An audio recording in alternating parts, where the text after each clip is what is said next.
Yep.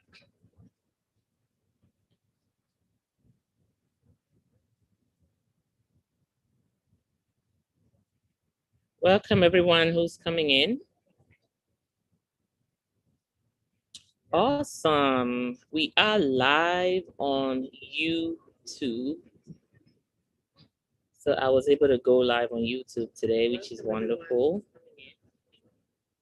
Okay, I'm gonna get started. I know because I can't stay too long. My computer will probably die if I stay here too long. Okay, well, welcome everybody. Good morning, Sister Isabel. I'm actually in Cabo with my family. That's why I am looking like this, like in the beach. So let me go ahead and bear with me.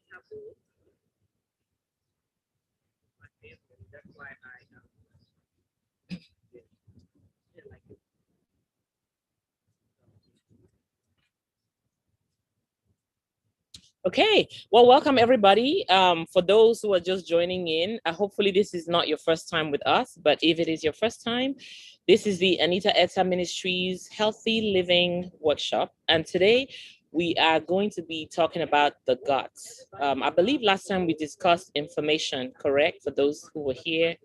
Can you all hear me clearly? Yes, very well. Healthy Living Workshop. And today we are going to be talking about the gut. I believe last time we discussed inflammation, correct? For those who were here. Can you all hear me clearly? Yes, very well. Okay, awesome. Living Workshop. And today all right, well, my name is Anita Etta, and I'm going to be with you all for maybe about an hour today. I want to talk about the gut. If you are not already subscribed to my YouTube channel, please make sure you do, so you can follow all our messages when we post them. Okay, about an hour today. I want to talk about the gut.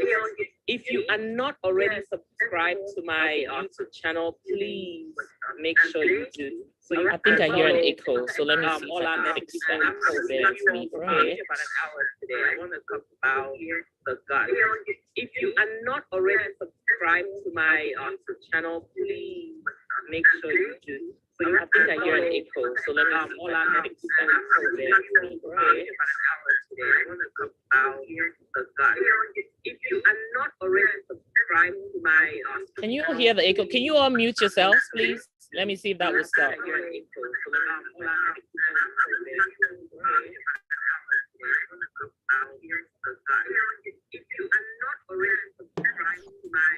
Can you all hear the echo? Can you all mute yourselves, please? Let me see if that will stop. It's not stopping. I don't know what that is.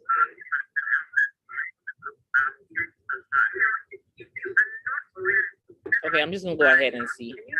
See, hopefully it records properly. Okay. Okay. So the YouTube on loop. The gut, pretty much, in let me say in layperson's terms, is the stomach, right? We eat food, the food goes into the gut. That's where a lot of things happen, right? The food, when we talk about the gut, we think about the YouTube on loop. The gut, pretty much, in let me say in layperson's terms, is the stomach. Okay, and then it's asking if the YouTube is on mute. Let me try. Into the gut. That's where a lot of things happen, right? The food, when we talk about the gut, we think about the YouTube on loop. The gut, pretty much, in let me say in layperson's terms, is the stomach. Okay, I'm trying to figure out how to mute. Okay, yeah, I've put the YouTube on mute, so hopefully that helps, but I hope it's not gonna turn off the recording for YouTube. Okay, I think that works. I believe it is working. Awesome.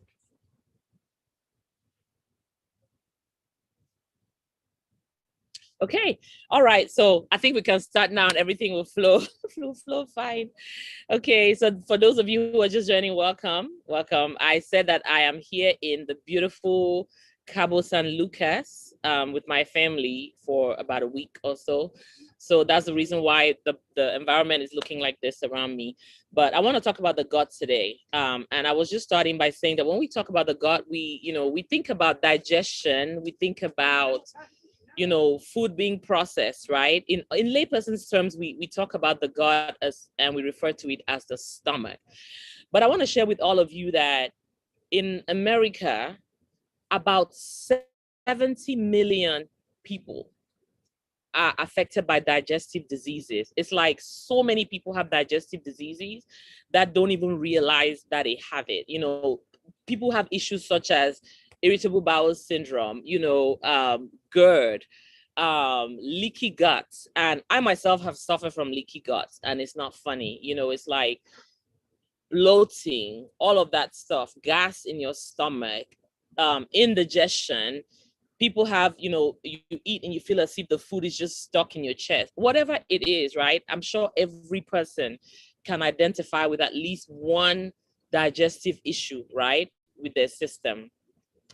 And there are many factors that can affect the gut health. The first thing is your genetics, right? Your family history. And for most of us, we're born with our genetics. We come the way we are, and we come with certain things. We come with a propensity to be maybe really healthy in a particular way, or to struggle with our health in another way.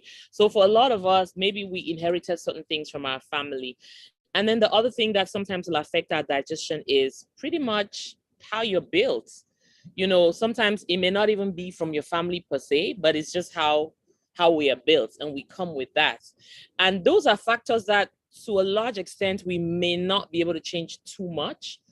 We come with them. But I really want to challenge everybody to say, I really believe that even when certain things may be genetic, right? Even when you're born a certain way, I feel that there are environmental factors or lifestyle factors that if you change them, can really be a blessing to your system, can really help your health to be better. And what are some of those things? The first thing is stress. It's our stress level. As we go through these health sessions, you're going to find that stress is going to keep coming up. If you can manage your stress, then you can manage so many things. Stress affects so many illnesses in our bodies. The next thing is our diet. And we keep talking about diet. If you can change your diet, then as a matter of fact, the easiest way to heal your digestion or your digestive system is by working on your diet. If you change your diet from a lot of the processed things that we're eating, a lot of the high sugar things that we're eating, then for most people, you're going to find that some of your digestive issues will just settle by themselves without even you trying to actually go on a health protocol. Okay. So when your gut is functioning properly, you're going to find that, you have a good balance of bacteria. And the reason why this is important is because good bacteria helps to process the foods that we eat. If you don't have enough good bacteria, that's actually one of the reasons why our food does not digest. It just goes and it sits there. It starts to putrefy. It creates an environment that is good for parasites, an environment that is good for yeast. And then we begin to have candida, systemic candida, yeast infections, all the different kinds of parasites and so forth. And that's the reason why it's very important to have a good balance. So the microbiome in the gut is a big deal. And in the past, I don't think science understood as much as far as the sorry, there's people passing behind me. I don't think science understood as much the benefits of having a balanced microbiome, but more and more research is showing that it makes all the difference. So when the good bacteria is balanced, our food is processed appropriately. It gives us energy. We're able to extract the nutrients that we need to extract from the foods that we eat. We're also able to get rid of the toxins in our bodies. We're better able to fight disease. It even affects our mood. And many people don't realize that the food you eat, how it is processed in your gut, the health of your gut can actually affect your mental health. There's some people who suffer from mental health that if they could just manage their gut and fix their gut, they would be fine. I'm not saying that every case of mental health can be solved by managing your gut right, but there are cases that are tied to a sick gut, right? Because it can also affect your mood. Why? Because the processing or even the production of a number of our hormones are actually tied to what's going on in the gut. And mental illness is also an illness that is really connected to our hormones and what is going on with our hormones. Okay, so now if your gut is not healthy, what are some of the things that you can suffer from, right? You can suffer from things like constipation, continuous constipation. I battled that for a long time. I remember as a little girl, my grandfather used to, my paternal grandfather used to struggle with constipation. And then my dad struggled with constipation. So again, you see some of those things in the family line that for many of you listening to me, if you can just begin to think about what are some of the things, the health things that I've seen with my grandparents, with my parents on both sides of the family, begin to look at some of those things. You may see that you also struggle from those things. And even if you don't struggle from those things, some of them, you may find that around the age when your grandparent or your parent began to struggle from those things, that's when it's going to maybe begin to happen with you as well. In which case, you can begin to take measures to prevent yourself from going through the same thing that your parents or your grandparents went through. So for me, constipation was one of those things. For some people, it's diarrhea because the gut microbiome is not balanced. They just have a running stomach continuously. If they eat simple things, they go to the bathroom continuously. They don't hold much. They don't even hold it enough to process it and extract the nutrients that they need to. So for some people, that's what it is. For some people, it's gas. They're very windy all the time. For a lot of people, it's bloating, where your stomach is swollen. You eat certain foods. You know what? As you begin to study your body, you can actually tell that when you eat certain foods, for example, when you eat gluten type products like wheat, you may find that the moment you eat wheat, you may even feel a little pain in your gut. You feel a little pain in your stomach. And then you notice that you're bloated. Maybe just one slice of bread, you feel like, oh my goodness, I feel like I've eaten 3 plates of food. Begin to learn how to know what your body is telling you. So for some people, it comes to the bloating, it comes with abdominal pain. So let's talk about, I want to take you through some signs of how you may know that your gut is unhealthy. And then we'll close today by just talking about a few things that you can do to help heal your gut. So the first sign that will tell you that your gut, is not, may not be healthy is, obviously, I already touched on it. Maybe you feel that your stomach, you feel pain in your stomach. You feel that your stomach is upset. So, I mean, let me just call it upset stomach, because for some people it may be pain. For some people, it may just be a type of discomfort, right? You just know that, wow, I ate something, I just don't feel right. So if you're frequently having gas, you're frequently bloated, you're frequently constipated, you're frequently having heartburn, you're frequently having diarrhea, then that tells you that your gut is not healthy. And it is really your body telling you that I'm struggling to process what you have given me. I'm struggling to eliminate what you have given me, and something needs to change. So that is the first sign. That is the biggest sign. Most of us can identify that because the body tells us. Okay. Another sign is food intolerance. When you are intolerant to certain foods, and again, I think I touched on it briefly when I gave the example of gluten type foods. So I want to challenge each of you to begin to study what your body is telling you as far as food intolerances. So for example, I mentioned gluten type foods, right? Another big one is dairy. So you may find that when you eat milk, when you take milk, or maybe when you eat cheese, so for some people, when they eat dairy products, they know something is going on. They may immediately begin to have gas. They may immediately start having diarrhea. Some people may even vomit. You have abdominal pain. Pretty much you're struggling to digest it. And there's some people, like my husband, does not take milk because, when he takes milk, he doesn't feel good. So food intolerances. And for some people, they just say, oh, I'm allergic to certain foods. But allergies are not normal. Let me put it that way. I know in today's world, it looks as if allergies are normal because almost everybody can tell you that they're allergic to something. But when God made our bodies, we were not allergic to healthy foods. But these days, most of our bodies have taken such a beating to the fact that I've met people who tell me they cannot eat certain fruits. There are people who cannot eat certain natural, healthy things that under normal circumstances, our bodies should be able to eat those things. But because our bodies have become so damaged, most of us have food intolerances. There's things that we're intolerant too. But aside from healthy foods, there are foods that are not healthy that we eat and we're also intolerant to. And I believe I mentioned in I believe I mentioned in the inflammation session that milk is one of those things that grown-up adults, especially grown Black people, the Black race in particular, and this is not a racist comment, this is a scientific comment. The Black race in particular tends to have high intolerances for milk as adults. And, you know, I'm sure we can go look at, if we were to look at different things that affect different groups of people differently as far as food intolerance is just like that. So that is a second sign, right? So we talked about stomach discomfort. We've talked about food intolerances. The next sign that could tell you that your gut is not healthy is if you're always feeling tired.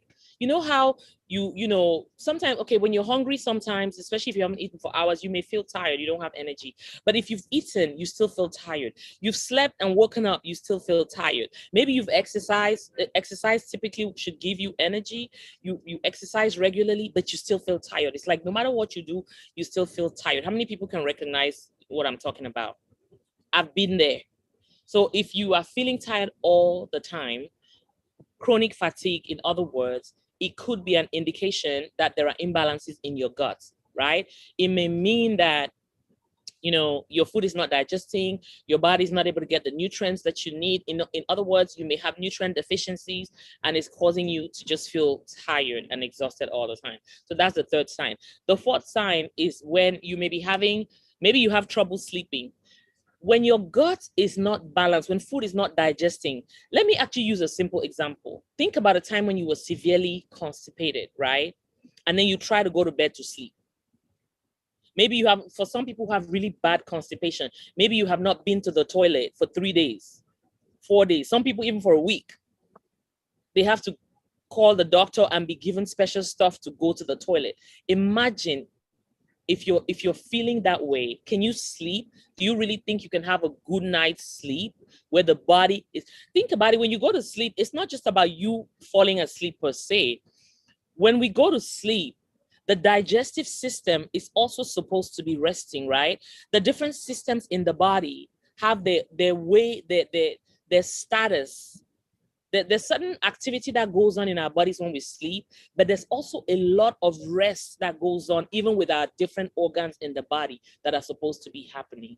But when you're severely constipated, or if you keep having a running stomach, you ate and you keep wanting to go to the toilet, or maybe you have insulin resistance, right?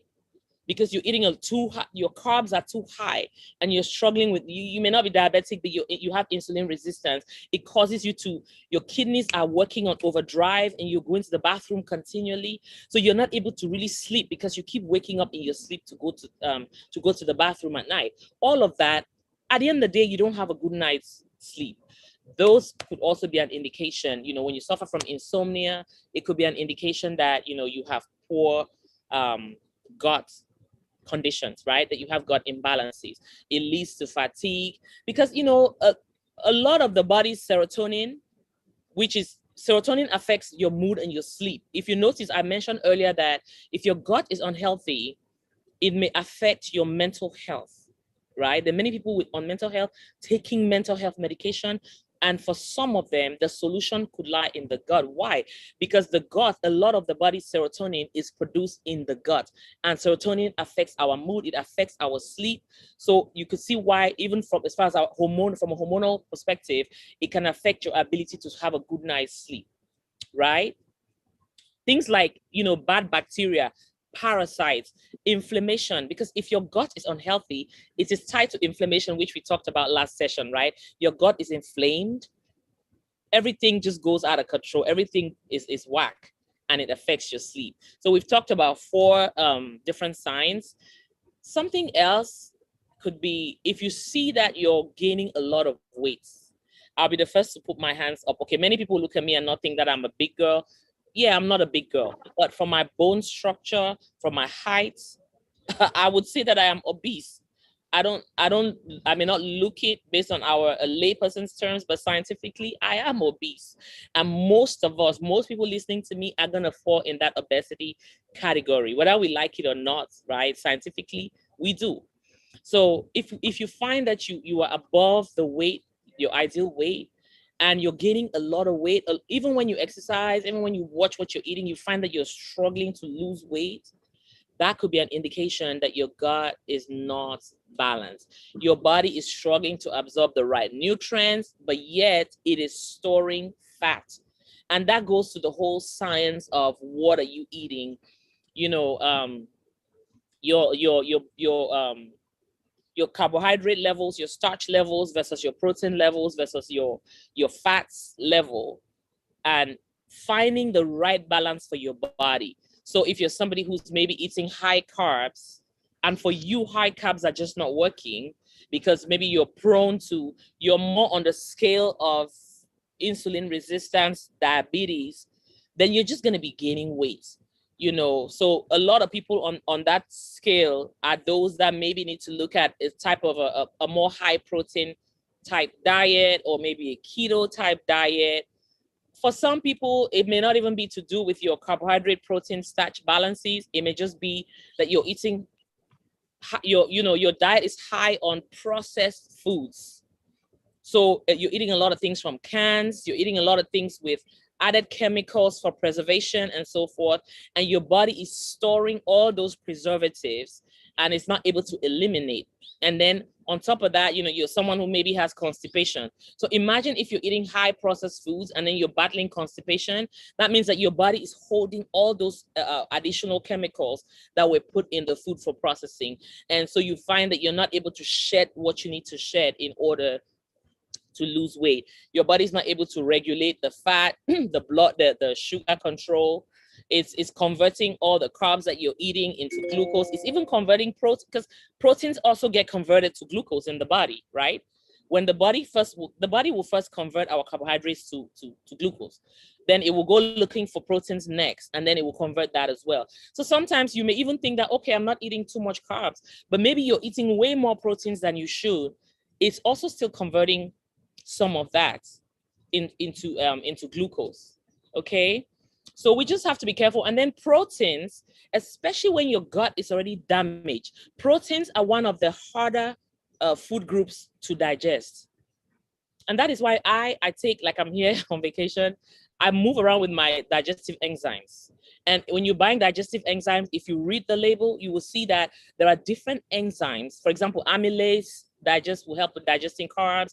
Protease will help in digesting proteins. Lipase will help in digesting fats. I just give a few off the top of my head, but there are many kinds of enzymes that target specifically the food groups that you're mainly eating. So you can help yourself. See, I'm already talking about some of the solutions, right? I've not really reached there, but I already gave you some of the solutions. So one of the solutions to helping your gut is to start to take digestive enzymes, okay? But yeah, I was actually talking about the weight gain, and I was just helping you all see how if your food is not digesting, you're holding on to some of the extra things, you're eating the wrong food groups for your body, then you're holding onto too much, more than you need to, and you're putting weight, okay? Another sign is you may find that you have skin irritations. How many of you listening to me, you find that you have weird rashes on your body? A lot of times, weird rashes on your body could be an indication that your gut is sick, and it shows up in your skin. You begin to have things like, a lot of acne. When I meet people and you have a lot of acne, in other words, pimples, it tells me that your body needs to be cleansed. That's one thing it tells me. The second thing it tells me is that you may also have hormonal imbalances. And even hormonal imbalances, for the most part, are also tied to your lifestyle, okay? So if you have skin irritations very easily, you have acne, you have eczema, you have psoriasis, and those kind of skin conditions, weird things just show up on your face or on your different parts of your body, it could be an indication that your gut is sick.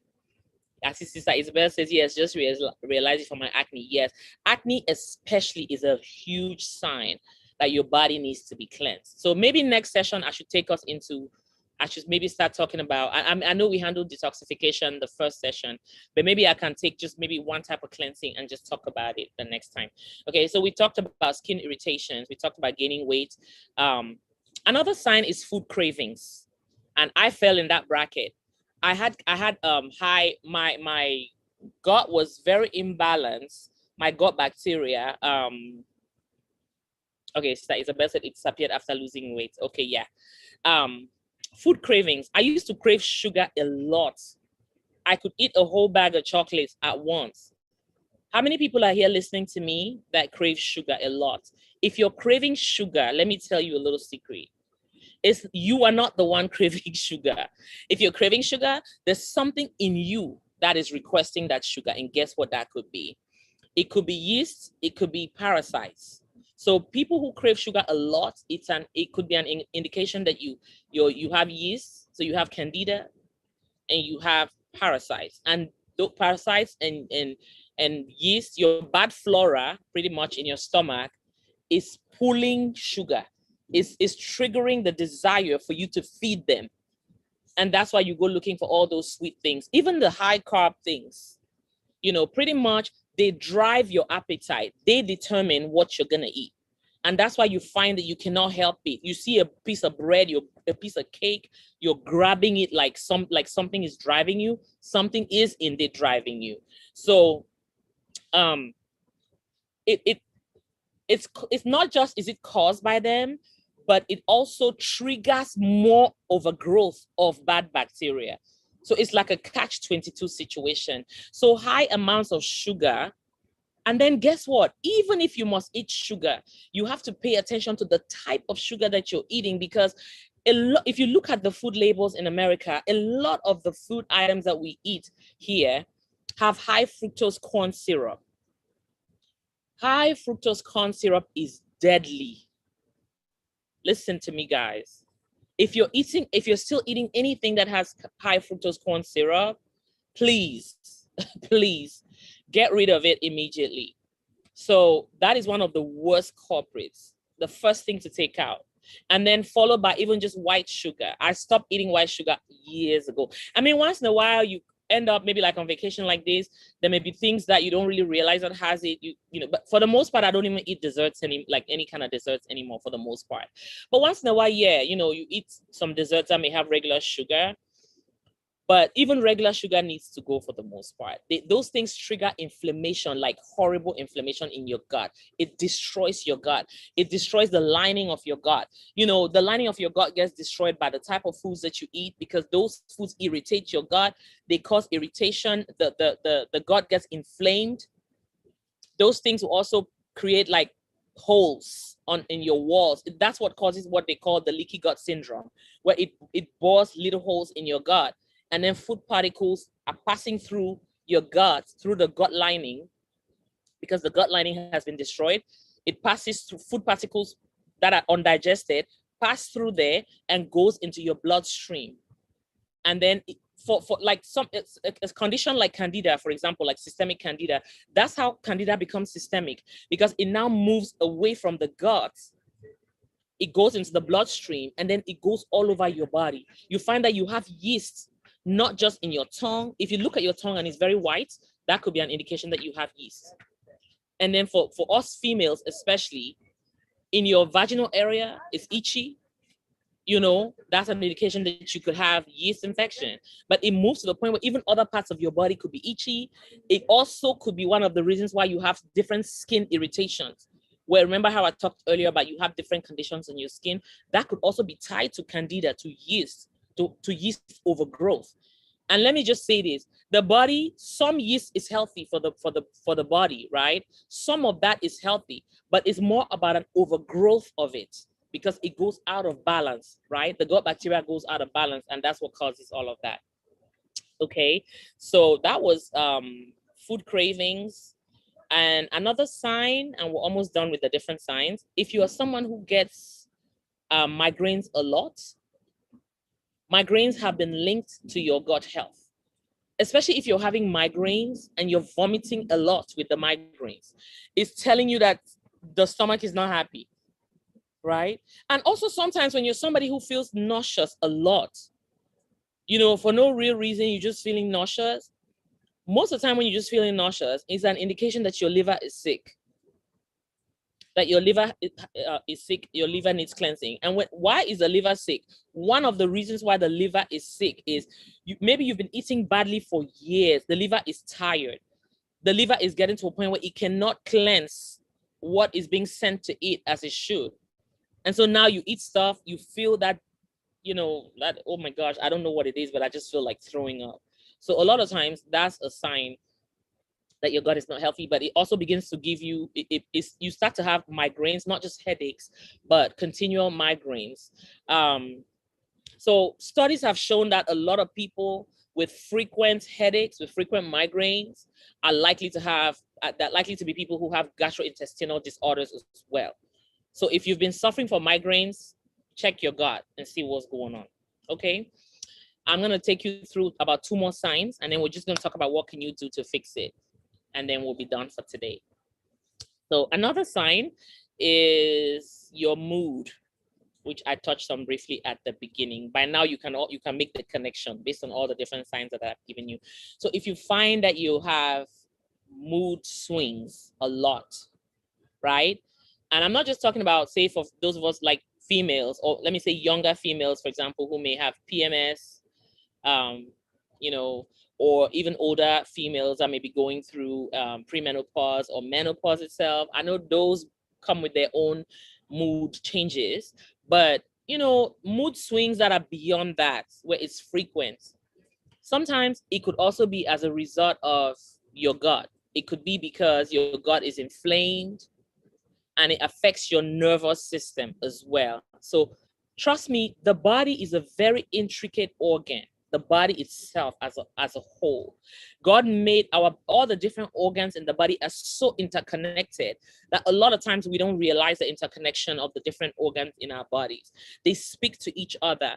And the gut, a lot of new research coming out is showing that most other parts of the body are connected to the gut. The gut almost becomes, some scientists may laugh at what I'm about to say, but I'm sure you're going to get the point. It's almost like the gut is a type of central nervous system. You get what I'm saying? Because the gut, a lot of things are wired in connection to the gut. There are nerves that are connected to the gut. There are different organs that feed off of the gut, different organs that speak to the gut. You know, the kidneys, think about it. The kidneys flush out your okay, yes, somebody is saying true about the gut. Yeah, because if you think about it, for the liver to do what it has to do, it's tied to what the gut is doing. The kidneys is tied to what the gut is doing. I mean, it's like so many organs. The circulatory system is tied to what the gut is doing. The nervous system is tied to what the gut is doing. The brain is tied to what the gut is. You get what I'm saying? So that the gut, in layperson terms, I keep saying I'm a certified integrative nutrition coach. I am not a medical doctor, so everything I'm saying here is really just sharing based on my training as a nutrition coach and my own experiences. Be sure to check with your doctor for your specific case, right? Because like I said, I'm not a medical doctor. I'm not an expert like that in those things. So just whatever can help you out of what I'm giving, take it, do your research, go to your doctor and figure out, somebody's trying to call me, let me stop it, and figure out a plan for yourself, okay? So when I use terms like this, when I say, you know, the stomach is like a kind of a central nervous system, it's because it kind of feeds into other things in the body. And so if the gut is not right, hey, it will affect your moods as well. And what does that do? In other words, you find that if you begin to struggle with anxiety, high anxiety levels, high depression levels, your gut, guess what? Even memory levels, your memory, your retention levels of in your mind are affected as well. Because those, when you say your gut is filled with parasites and bad bacteria, trust me, you start to almost feel like you're going mental. You know, so all of that stuff needs to be cleaned up. And then the last indication that I'm going to share with you all today, as you know, if you're just joining us, we've been talking about the gut, and we were just going through the different signs that your gut could have a problem. And I believe I've given you all about 9 different ones. So I'm going to just give you the last one for today, which is the 10th one, and it is autoimmune issues. Autoimmune issues, okay? So if you have a lot of overgrowth of bad gut bacteria, it can trigger autoimmune conditions, such as, let me name the one that I have struggled with, which I've only just recently tried to bring under control: thyroid issues. Okay, I had hypothyroidism, in other words, slow thyroid in layperson's terms. So for many of us who are, if you're on the bigger side with your weight, chances are you have hypothyroidism or even Hashimoto's disease, right? I'm not going to break down all of that much more today, but go check it up. Go Google it up. Go Google low thyroid or hypothyroid or Hashimoto's disease. Or you could also have hyperthyroidism, which is where your thyroid is overactive. If you have hypothyroidism, your thyroid is slow. You're likely to put on weight. If you have hyperthyroidism, your thyroid is overactive, in which case you're likely the kind of person that you're eating, but you keep going to the bathroom. You're the kind of person who may actually have, like I talked earlier, you may have a lot of diarrhea. You're not holding, you may struggle more with anxiety. Most people with hyperthyroidism may more have anxiety type conditions. More people with hypothyroidism, slower thyroid, you may be more the type who is maybe more on the depressed side. You're slower, you're more sluggish, you're putting on weight, you're retaining a lot of fluid in your body and things like that. So the point I'm making is that you may find that you struggle from autoimmune conditions or conditions that are connected to autoimmunity. And the first one that I named is thyroid type issues. Another one is rheumatoid arthritis. So if, you may find that you have all those pains in your joints. A lot of times pain in your joints is also, let me break it in simple terms, right? If your gut is sick, it's not processing, it's not digesting the way it should, extracting the nutrients into your circulatory system for your body to assimilate the nutrients. It's not, once it does that, it also now needs to push out the waste material into your colon, and then your colon needs to eliminate that waste material. But then your body is not doing all of that the way it should. Maybe you're severely constipated. Your body, you have irritable bowel syndrome, or you have leaky gut where you were not able to extract. All of that is going on. Guess what happens? Your body becomes highly acidic. All that is pushing that acidic fluid into your joints.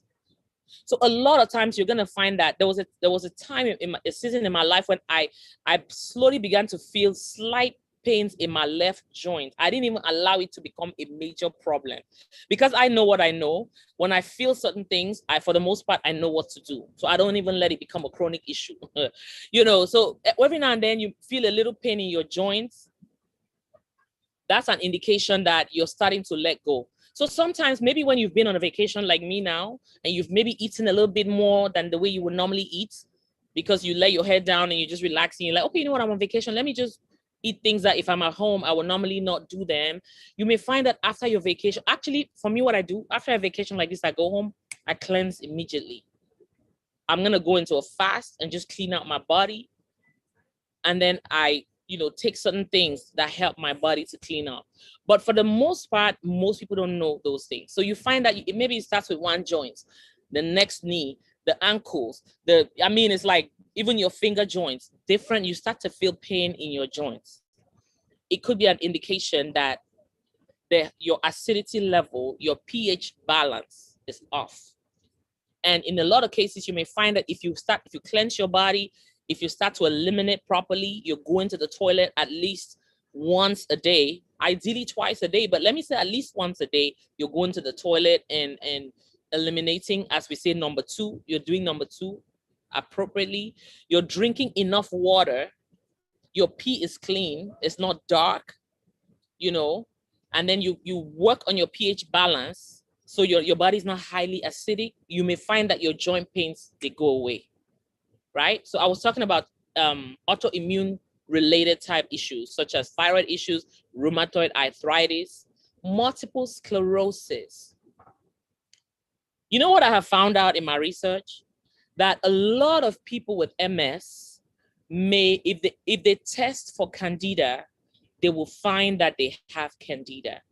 And that if they can fix their gut, it will help a lot of people with MS. A lot of people with MS need to stop eating sugar. They need to stop eating processed foods. They need to just go on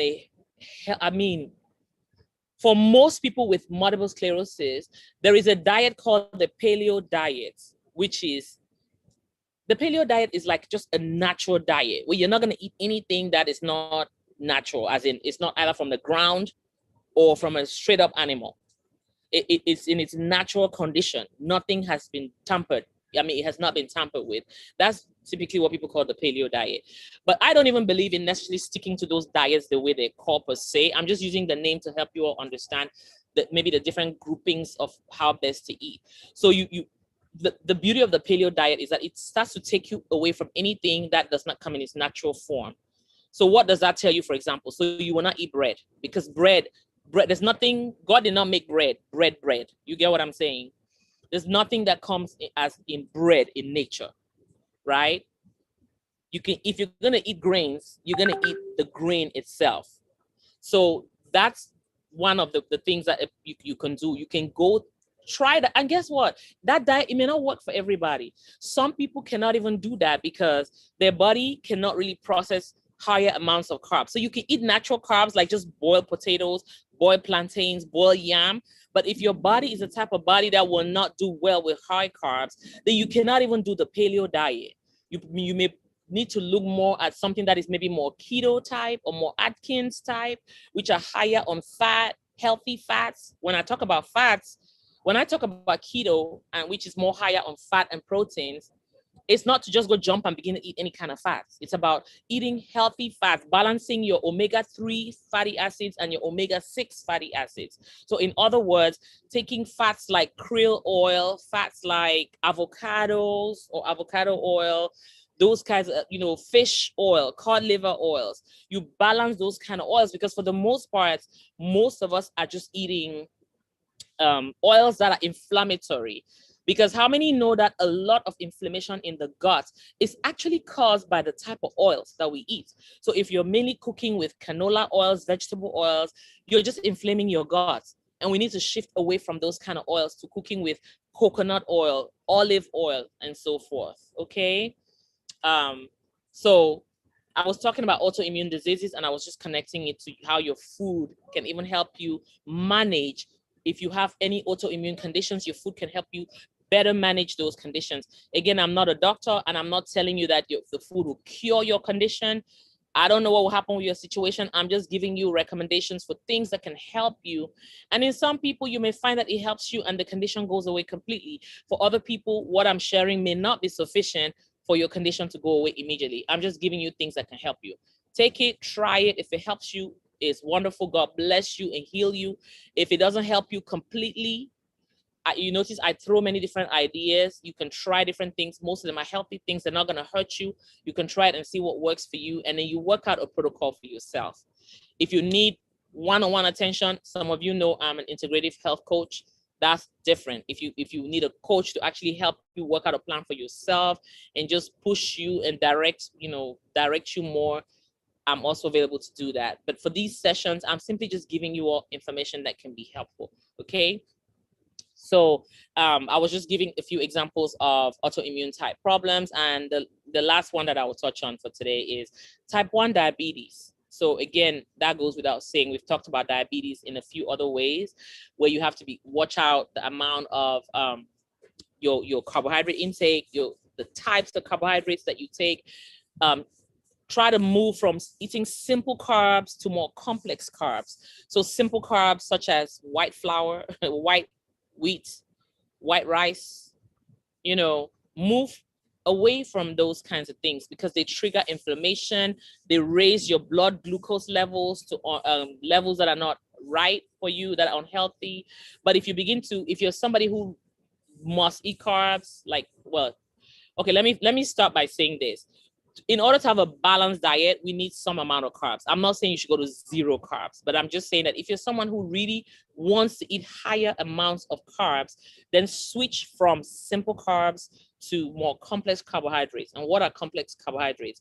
The examples of complex carbohydrates could be, like brown rice, boiled green plantains, even boiled green bananas are complex carbohydrates that don't quickly convert to glucose and shoot up your blood glucose levels. It's kind of like a slow release capsule, if I can describe it that way.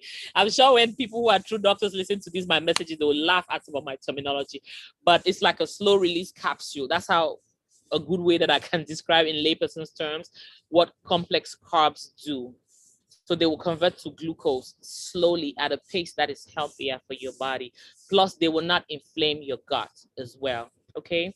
So switch to eating more complex carbohydrates, switch to eat, and then depending on how your body manages proteins, some people's bodies struggle to process proteins, others can process proteins well, in which case maybe you're the person who falls in the group that can eat higher levels of proteins.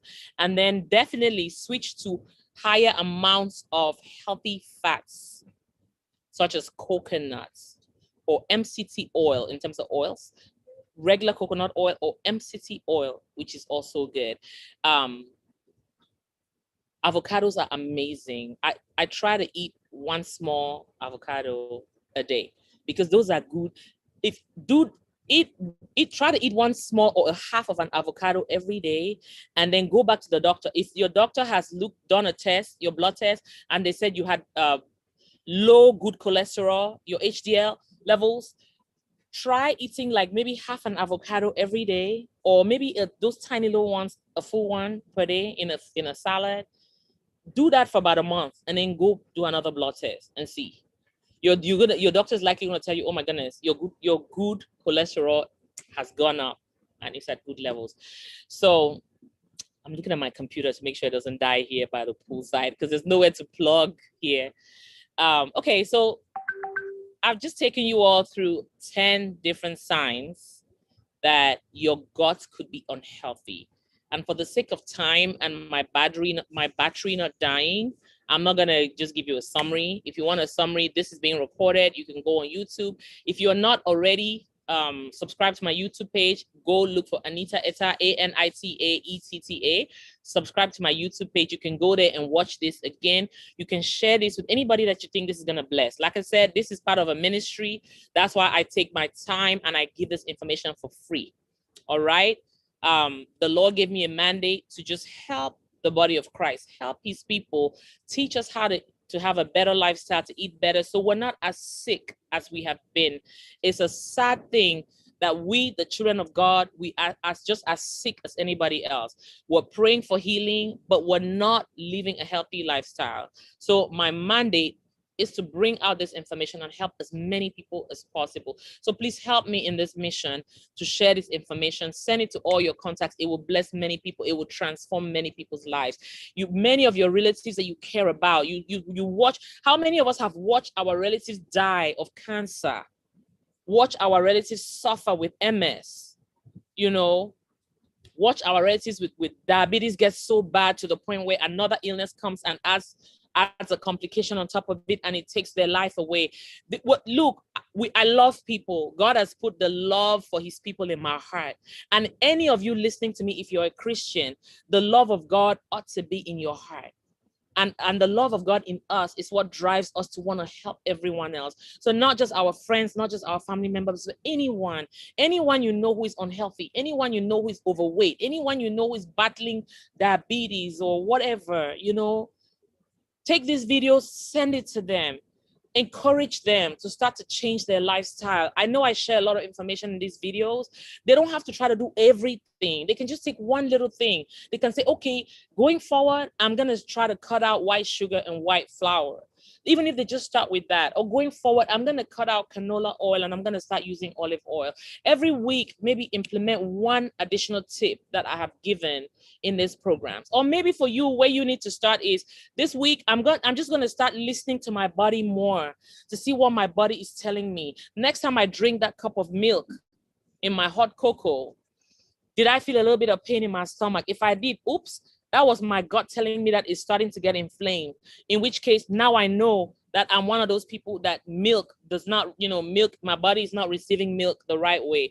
So just the little tips, just start by one little thing, right? And begin to implement it and see how your health is improving. Okay. So let me just quickly take us through maybe a couple of things that we can do.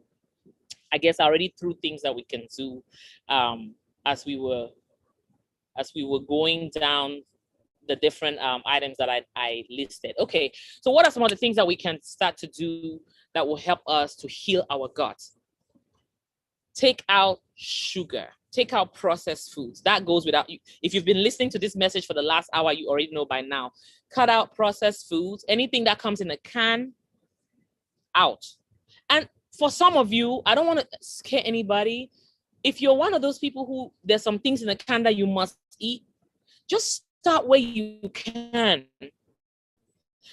If you can stop some of the canned foods and start to slowly switch some of them. So if you were eating peas in a can, try to start eating frozen peas, because at least frozen peas, you guys, let me take out these are actually not sunglasses, guys. It's because I was looking at my notes and I needed to. These are actually prescription glasses, but if I'm out in the sun, it turns to sunshades as well. So that's why it was dark. So I wasn't trying to cover my eyes from you guys. So let me take this out a little bit so people, especially for those who don't know me that may be watching this, so they can see my face properly. So yeah, maybe just start to switch from maybe sweet corn in a can to frozen corn to fresh corn, right? Just figure out a pace that works for you. So this is not about challenging people to the point where you feel like, okay, I can't do it. Just take one thing and start to switch from, begin to reduce the processed foods that you eat. But if you're somebody who is bold and you can just cut out your processed foods at once, hey, by all means, go ahead and do that. So cut out your processed foods, begin to cut out your sugar, begin to get your nutrients from foods that are healthy, right? Begin to increase your fiber. So a lot of people who are struggling from constipation, your bowel is not moving, is likely because you've been eating highly processed foods, and most highly processed foods are low in fiber. So as you begin to switch from processed foods, you begin to increase your fiber intake. You're eating more vegetables, you're eating more fruits. Even go to the health store and buy fiber and just put a spoon of fiber in a cup of water and drink it. And then increase your water intake for the day. Even that is going to get your bowels to start moving, okay? So increase your fiber level. The gut loves fiber. And guess what? Good bacteria feeds off of fiber. Fiber is listed as one of the prebiotics, right? Which takes me to another thing that we need to start doing. Increase your probiotics, So start to eat probiotics. And one of the ways to get more probiotics is to start eating more fermented foods. Fermented foods such as kefir. If you don't know what, most people listening to me may not know what kefir is. Let me spell it for you. It's Kefir. So if you go to the health store, you will see kefir. Kefir is, in other words, a lot of the fermented foods. Kefir is a fermented drink. Kombucha is a fermented drink. Kimchi is like a fermented cabbage that also has like chili, garlic, and things like that. So increase your probiotics. I've listed you examples of probiotics. Even yogurt is a probiotic, but a lot of commercially made yogurt is not very good. It's not very high in probiotics. So if you just go and buy most of the more popular yogurt, you're not going to be getting the amount of probiotics that you need to get. So I advise you go to your health store, find the other kinds of things that I've been naming: kombucha, kefir, kimchi, and so forth, sauerkraut. Don't buy your sauerkraut off of the shelf. If you buy it off of the shelf, it means that it's not high in probiotics. Buy your sauerkraut from a refrigerator. The reason why they put it in the refrigerator is because to keep the if it's in the refrigerator, it's a sign that the probiotics are alive, right? Most of the ones on the shelf, the probiotics are dead. Now, even when you take high you increase your probiotic amounts. You also need to increase your prebiotics. So probiotics feed on prebiotics. What are prebiotics? An example of prebiotics is your cabbage, for example, is an example. Sorry, I was listening to, my computer was telling me something. I'm just watching it so that it doesn't die. Okay, so fiber is an example of prebiotics. Cabbage is an example of prebiotic. Garlic is an example of prebiotics. And if you get yourself a good probiotic from a health store, like a lot of the kimchi will mix some prebiotics with the probiotics, because cabbage is a prebiotic. So when you buy kimchi, you're getting both the pre and the pro. In other words, probiotics, those bacteria, they also need to eat on something. They eat on garlic, they eat cabbage, they eat fiber, they eat those things. So it will increase your probiotics in your gut. Guess what you're doing? You're building a powerful army. You're enlarging your army of good bacteria in your stomach to counteract the overgrowth of the bad bacteria. That is the science of the whole probiotics thing. And you know, everywhere you go these days in health circles, you hear a lot of talk about probiotics.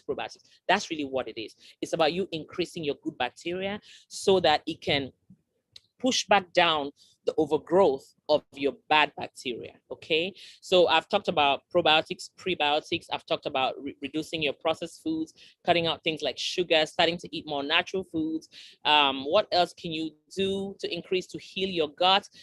Eat slowly, chew slowly. If you're somebody who just grabs your food, you swallow it and you don't chew it.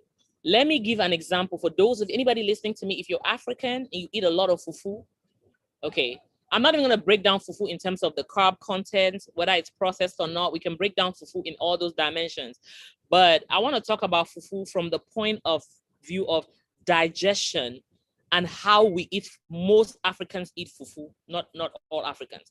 If you're one of those Africans who makes your fufu into a ball, you put it in your mouth, you swallow it. Most Africans, West Africans, we call fufu swallow.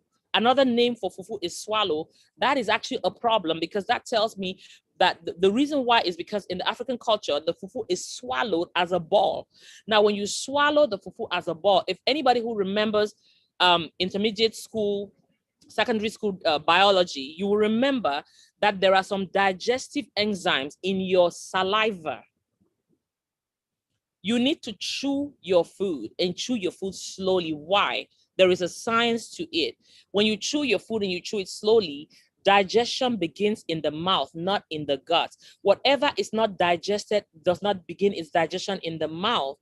There are some enzymes that are only in the saliva. If you miss that digestion step in your mouth and that fufu goes into your stomach, it did not even begin its digestion.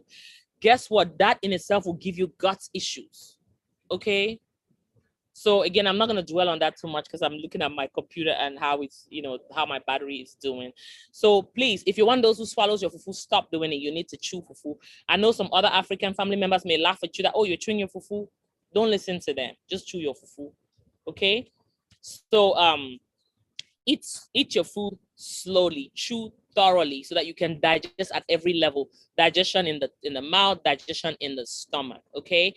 The next thing to do to heal your gut is to identify the foods that you're intolerant to. So identify your food intolerances and eliminate them from your diet. Anything that you find as you start to listen to your stomach, if you find that every time you take something, you feel a pain, you feel a discomfort, or you're bloated, stop eating. Try cutting it out for a month and see how you feel. Okay. And that's how you do. And if you cut it out for your month and you find that you feel healthy, then that thing, it goes away, you stop. So that's what we call the elimination diet, where you say, okay, this week I'll eliminate one thing.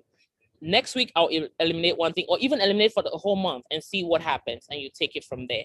The next thing to do to heal your gut is drink a lot of liquids, hydration. I was going to say drink a lot of water, but yes, I will say drink a lot of water, but I will also put a condition to it. Hydration is not just water.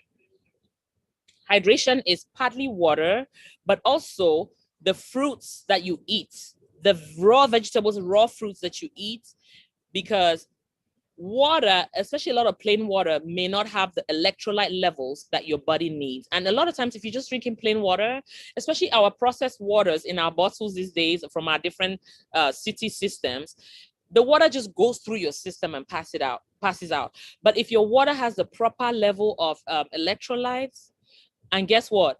Fruits have electrolytes. So balance your actual water intake with even the amount of fruit. Eat a lot of fruits to balance it out as well. Unless, let me put a disclaimer. If you're one of those people who you have insulin resistance, then fruits, these kinds of fruits may not be for you, right? Remember, everything I say here, you need to take what will work for your body. Okay, but for a minute, let me just talk to those people who are able to take a lot of fruits, right? You can balance your electrolytes by not just water, but by fruits such as watermelon, pineapples. Those fruits have not just the right levels of electrolytes, but a fruit such as pineapple is also very high in digestive enzymes.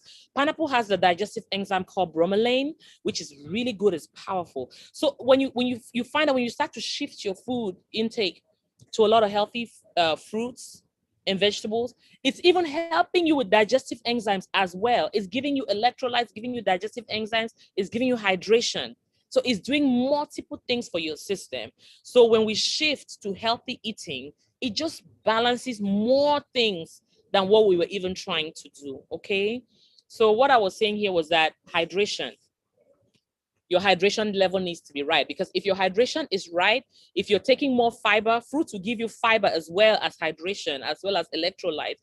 That in itself also starts to heal your colon. It starts to also shift all that toxic waste that was just sitting in your colon and refusing to move out. So now it may help to resolve your constipation, your bowel distension may also be resolved, your gas, your bloating, all of that stuff, okay? And then exercise. Hey guys, that goes without saying. We need to exercise. Exercise also helps to move your bowel. Exercise also helps in eliminating, because when you exercise, you also sweat. Remember one of our earlier sessions, we talked about the 6 organs of detoxification, and we talked about how the skin is an organ of detoxification. So when you exercise, it's going to trigger sweat. It's also going to trigger your lymphatic system to eliminate waste, right? It's also going to move your bowels, and then it solves your constipation, okay? So that, you see how exercise helps your guts as well, all right? Reduce your stress levels, get enough sleep. There's certain hormones that balance when you sleep naturally. So just sleep. And when you sleep, it rests the digestive system. Intermittent fasting is amazing because when you go to sleep at night, the digestive system is able to rest from digestion and take care of some other functions that it has, okay? And when you practice intermittent fasting, where you don't just wake up in the morning and jump into breakfast, you extend your fast to maybe noon, for example, you find that I don't eat anything before noon. I do intermittent fasting most of the time, for the most part. So you give your digestive system, for most of us, our digestive system is sick. Our gut is sick because we're continually eating.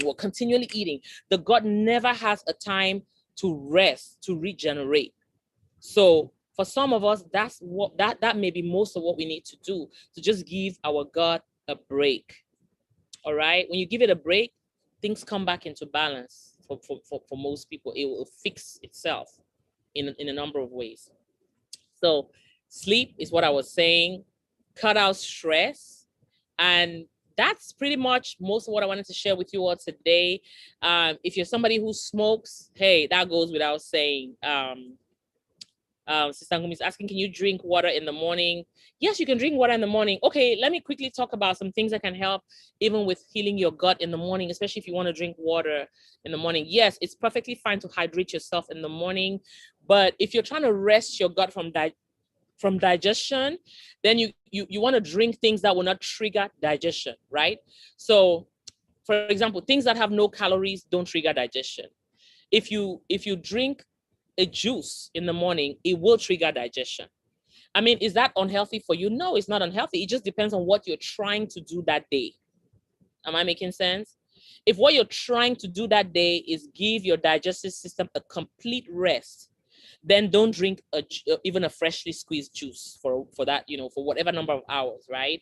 In which case, if you want to do plain water, yes, you can do plain water in the morning. As a matter of fact, the plain water, it may even trigger your bowels when you go to the toilet.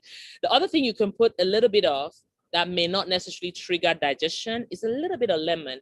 If you put just a little bit of lemon, it may not trigger any digestive action.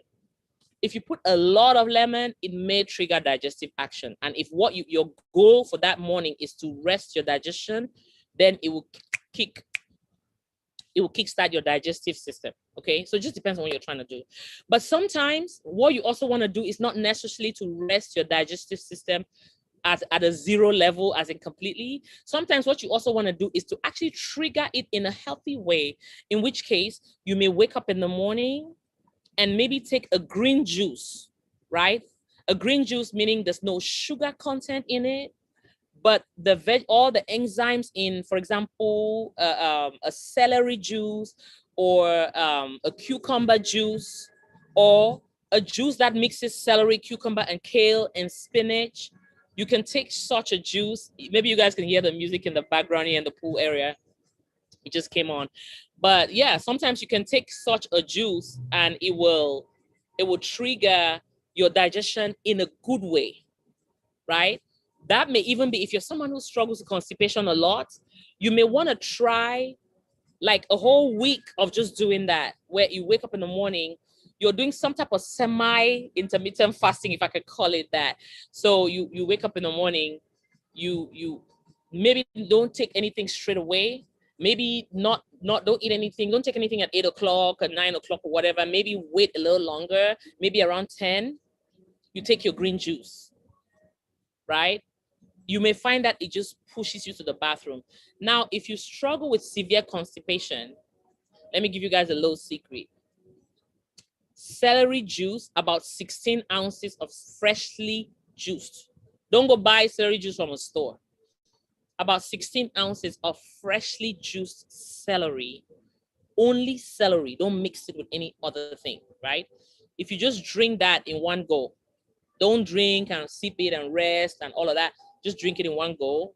It will push your bowels. So some of you, if you struggle from chronic constipation, try that for a week and then come back and tell me how it worked for you. Okay, so that brings us to the end of our session for today. Thank you so much. Let me see how many people have been. I've not been checking to see who called in here today. Okay, I see those of you calling here today, and we're also live on YouTube here today. Thank you, Pastor Anita. You are welcome. You are welcome. I pray that this has blessed you all. That's really my prayer, right? That you all will take these tips. And like I think I've said in the previous session, don't take it and let this not just be something you just come and watch. As a matter of fact, maybe I should open next session by you all coming back and telling me what you have tried from this session, or even from any of the sessions. What is it that you have tried and how is it working for you? So maybe we have like just a workshop session where we just come together and everybody just shares what are some of the things that I've been doing from these healthy sessions. How is it helping? That way I can know that what I'm giving you guys is helping, is a blessing to you all, okay? And like I said before, for those who maybe joined us late, this is the Anita Etta Ministries healthy living workshops. And we're doing this to just help the body of Christ to start living a healthy lifestyle, so that we're not just praying for healing, but we're implementing the things that God, the healthy principles. Our God is a God of principles. He's not just a God of miracles, right?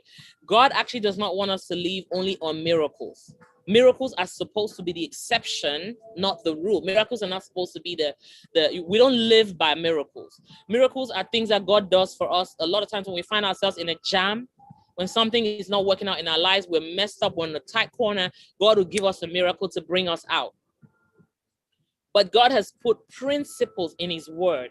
And if this is your first time joining us ever, our very first session, we went through what does the Bible say about health? We already covered that. So we all know that God cares about our health.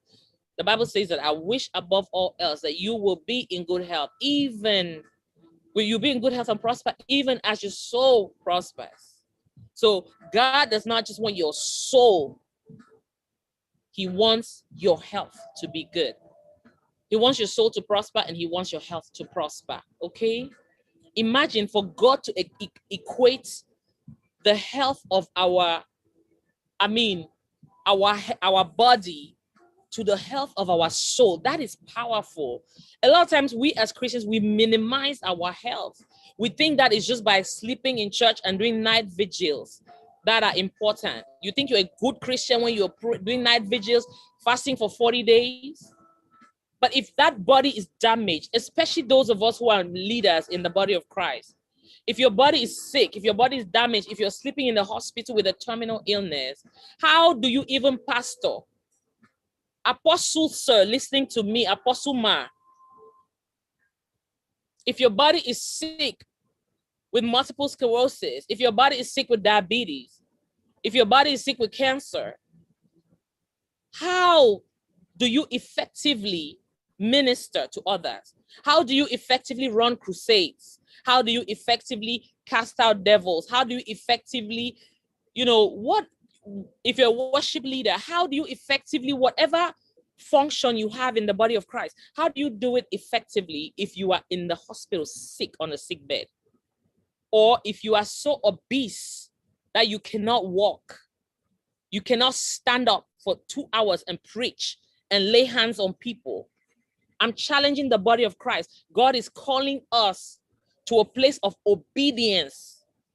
Obedience of everything in the Bible, including healthy principles, healthy living principles in the Bible. I'm here to tell somebody that living healthy is biblical. We cannot be so heavenly minded that we are no earthly good, because God, our God, is the one who made us in earthly vessels. He put us in earthen vessels and put us on earth. We're not living in heaven, guys. Ladies, we're not living in heaven. We're not yet fully spirit beings. Yes, we are spirit beings, but we're spirit beings who live in an earthly body. As long as we're in this body, we must also take care of the body. I have been challenged. I have battled different things at different points in my life. Every human being has battled some type of illness, some type of disease. But as we get older, especially when we were kids, we could get away with so much. But as we get older, our world is also much more polluted than it was years ago. We have no choice but to pay attention to the biblical principles of health. And that's what these sessions are about. So I pray that this has blessed each of you. Like I said again, if you have not already subscribed to my YouTube channel, please do, because that's where we share this information. If you're not in T2 or in Anita Etta Ministries forum where we copy it there, but even what we copy there is on YouTube. So if you're subscribed to my YouTube channel, you will see it come up, and you just, as they come up, even if you miss a session, it will trigger you when it comes up, and you can go and you watch them, or if you just want to watch it again. And like I said earlier, I'm going to repeat this. Guys, every one of you that has been here, go share this with at least 20 people. Go take even the other healthy sessions I did. If you love your family members, guys, my father died of cancer. If you love your family members, you will try your own. You cannot listen to information like this and sit on it. And I'm not just talking about, yeah, you know what? I appreciate you guys. Share it on Facebook, share it in your WhatsApp groups, but send it to your specific friends and family members that you know are living a poor or unhealthy lifestyle. Those that you know that may already be sick, just bless them with this. It will help them, okay? All right, so God bless all of you.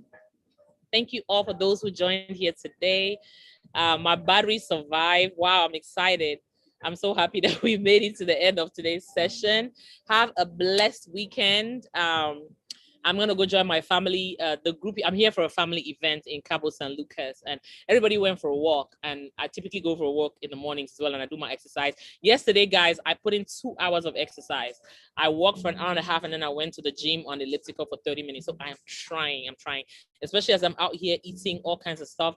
I'm trying to balance it out with good sleep and a lot of exercise. So, hey, you all take care. I should be back in Dallas by the end of the month. So you all take care, and I will surely be seeing some of you physically soon. Okay. God bless everybody. And until next time. Enjoy your, and thank you for taking time out of your holiday to share this. Thank you. Thank you.